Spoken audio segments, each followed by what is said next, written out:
Bonjour Nicolas, est-ce que vous pouvez présenter votre domaine? Donc, bonjour Pascal, merci d'être venu à Dombac-la-Ville.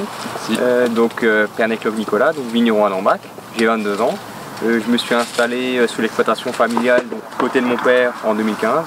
Donc chez moi la particularité en fait c'est qu'on a deux domaines existants. Donc côté de ma mère, donc domaine Cloc, donc Cloc Marcel, mon grand-père, et côté de mon père, domaine Pernay, vin Pernay fils. Et en fait pour la petite histoire, donc avant que je m'installe, quand j'étais encore au lycée à Roufac, donc ma mère avait encore sa structure à elle, faisait de la bouteille, du vrac, et chez mon père, lui sur la sienne, faisait également du vrac, de la bouteille. Voilà, donc c'est assez original quoi, comme principe. Donc au début je travaillais un petit peu sous les deux, et maintenant ce qu'on a réussi à faire, c'est que ma mère elle ne fait plus que du raisin. Donc moi je me consacre uniquement du côté de mon père, donc c'est moi qui fais la cave, qui chapeaute les vignes, qui m'occupe de la gestion. Mon père est maintenant retraité, lui s'occupe encore surtout de la partie facturation, accueil des clients au caveau. Voilà, et après côté de ma mère, elle a encore juste son travail, on va dire, travail côté manuel dans les vignes. Et donc nous en fait on se charge de lui faire tous les travaux mécaniques. Donc c'est vraiment une entraide et chacun garde bien son entité. Donc chacun remplit sa déclaration de récolte, voilà, c'est clair, net et précis. Et à terme, le but c'est quand ma mère prend la retraite, d'ici 5-6 ans, que moi je récupère son parcellaire. Voilà, pour pouvoir l'unir et fusionner si on veut les deux exploitations.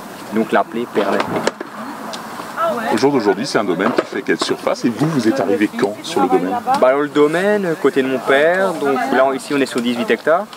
Et donc moi je suis arrivé en 2015, j'ai fait un bac pro, donc bac pro à Roufac, vigne et vin, sur 3 ans. Et après j'ai vraiment décidé de m'installer, parce que pour moi j'avais des projets, et mes projets devaient naître quoi. Et voilà, c'est pour ça que j'ai pas décidé de poursuivre. Après j'ai bien pris en compte aussi le côté de ma mère, que ma mère commençait à avoir du mal avec mon grand-père qui vieillissait, avant que je m'installe. Donc moi je me suis installé en 2015, et avant ça j'ai déjà vinifié, donc 2 années consécutives j'ai vinifié chez ma mère, pour justement donner un coup de main parce que mon grand-père n'y arrivait plus tout seul quoi. Donc voilà, il fallait vraiment maintenant que je vienne, que j'ai vraiment les manettes dans mes mains et que c'est moi qui puisse faire vraiment ce que j'ai envie et donner naissance à mes projets. On va peut-être parler un tout petit peu du lieu sur lequel nous sommes ici. Alors ici, donc vous voyez autour de nous, donc on est face au coteau de Dombac-la-Ville. Donc ici une partie du Grand Cru, qu'on appelle le lieu-dit Froy-Barry. Donc en fait on est juste en dessous, et ici on récolte donc une parcelle de Pinot Gris. Donc qui sera propice justement aux vendanges tardives. Donc voilà, les conditions sont superbes, il fait beau, il fait chaud. Le raisin, donc je l'ai mesuré ce week-end, on était aux alentours de 16. Donc aujourd'hui, voilà, on a l'objectif de vendanger une 30aine d'arts, donc cette parcelle. Ensuite une autre qui se situe sous le Saint-Sébastien, et après une juste à côté de la chapelle. Donc voilà, aujourd'hui c'est vraiment vendange conviviale avec des collègues, d'autres collègues vignerons. On est à peu près 8 personnes, et voilà, on se fait notre petite journée entre nous quoi. Équipe réduite pour du plaisir quoi. Voilà, tout à fait, oui. On va parler du millésime 2018, qu'est-ce qu'il en est pour vous? Alors 2018, la spécificité aussi un petit peu du millésime, donc comme j'ai dit tout à l'heure, donc chez nous, domaine Pernay, donc on fait de la bouteille et du vrac. Cette année on a aussi décidé de faire à peu près 5 hectares en raisin. Donc surtout de se sécuriser étant donné les prix du vrac et l'état du marché quoi. Donc sinon après la récolte, une superbe récolte, tant en qualité qu'en quantité.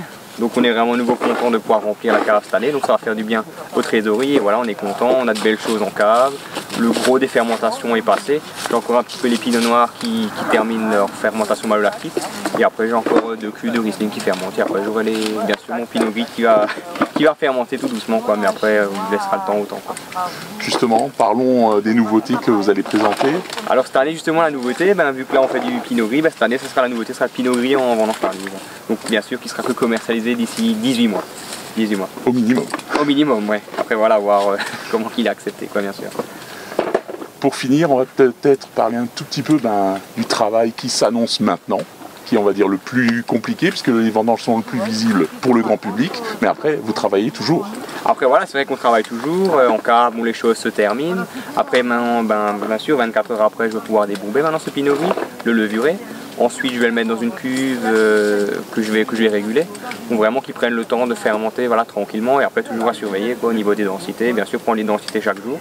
Après ensuite on espère d'ici 10 jours, une quinzaine de jours pouvoir rentrer nos Gewürztraminer.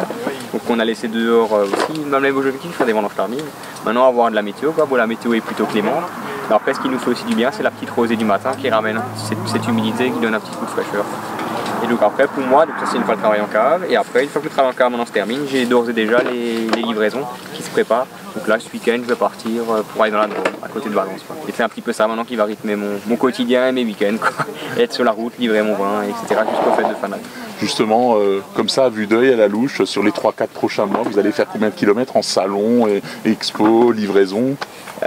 Tout confondu, je pense faire dans les... Allez, dans ces eaux-là, dans les 3-4 000 km dans ces eaux-là. Donc voilà, après c'est quelque chose de convivial parce qu'on va dans d'autres régions, au plus loin on va jusque dans la Vendée, donc ça fait quand même une trotte. Donc souvent voilà, c'est quelque chose de très convivial, hein. Souvent donc on part à deux avec des collègues ou des amis, des retraités que j'emmène. Donc souvent ça nous arrive même de passer une nuit justement chez nos clients, donc c'est vraiment quelque chose de convivial. Et voilà, c'est comme ça aussi qu'on tisse des liens avec nos clients et c'est une fidélisation, quoi. Et une fois que les fêtes seront passées, on attaque le travail de la vigne. Voilà, après nos salariés commenceront déjà d'ici le mois de novembre, commencer la taille, une fois que les feuilles seront tombées, quoi. Mais après voilà, ça ne s'arrête jamais. Après début d'année, je compte aussi déjà préfiltrer mes vins. Et après voilà, après avoir en cave, après il y aura des assemblages qui vont être faits, etc. pour après ce qui va décliner nos cuvées, quoi. Ok, merci beaucoup Nicolas. Voilà. De rien.